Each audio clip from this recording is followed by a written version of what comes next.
In this tutorial, we're learning a new tool, the clone tool, which is a tool we can use to actually copy and paste a part of the image from one spot to the other. So I'm opening up this clone tool right here.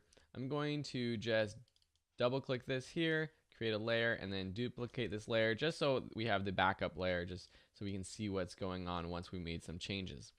I'm going to zoom in, just pressing Z on my keyboard, zooming in right here. This was a photo taken at a castle in Switzerland where my great grandfather was actually from.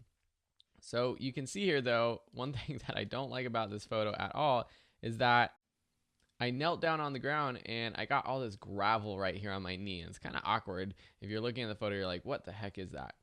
So we can use the clone tool, the clone stamp tool, which is right here.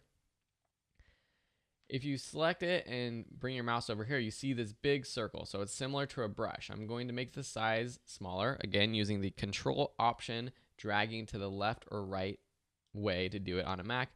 That's a Windows Alt, and then dragging to the left if you're on a PC. If I do anything, if I click, it says, could not use the clone stamp because the area to clone has not been defined. You have to option click to define a source point. So what we have to do is pick a point that we want to copy onto this part. Basically, we want to get rid of this gravel right here. So I'm just going to pick a part where my skin looks similar to that skin. So I'm going to say this skin right here, maybe right to the right of this is where I want to copy. So I'm going to option, and you see the mouse changes, click, alt click if you're on a PC. And then if I move my mouse over, you see that it's kind of grabbing that skin that I just selected. And then if I paint or click, you can see that I am now painting over that gravel. One thing to note though, and I'm going to make a mistake, if I just click and drag over to the left, basically what happens is it's repainting my knee. So it's starting from where I clicked and then it's repainting to that area. So to reselect a different part of my skin that I want to copy, I'm just going to have to option click down here again. So option click and then just paint on. Dealing with edges is a little bit tricky. You have to kind of find a good edge and then move it up. So option click, find an edge, move up. Option click, find an edge, move up. And sometimes you might have to play around with the other edges. So I'm just option clicking in the dark part of, I think this is Isabel's jeans right now, to get a good solid edge. It's like one little part right here that looks a little funky, so I'm going to do that. Now if I turn this on and off, if you would have never seen my knee before, you would have never known that this gravel was here. And especially if I zoom out and then turn on and off, it just disappears. And that's the clone tool. Another fun way to use the clone tool, which is a little bit different, is to literally to duplicate something on the screen on purpose. I'm going to show you how to use the heal brush in the next lesson, which is actually a better way to fix blemishes like that on the knee or pimples or things like that.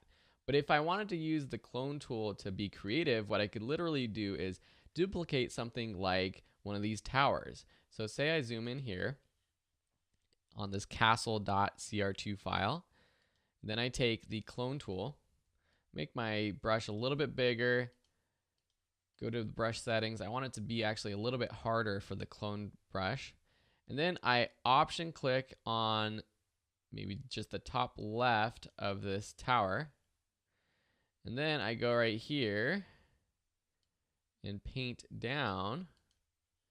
You can see that I can actually create another tower.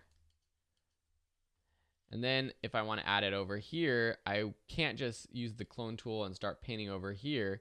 I have to option click again and paint on a tower. Something like that. Might have to go in here and fix a few things with the clone stamp tool. And the keyboard shortcut for the clone stamp is S on your keyboard.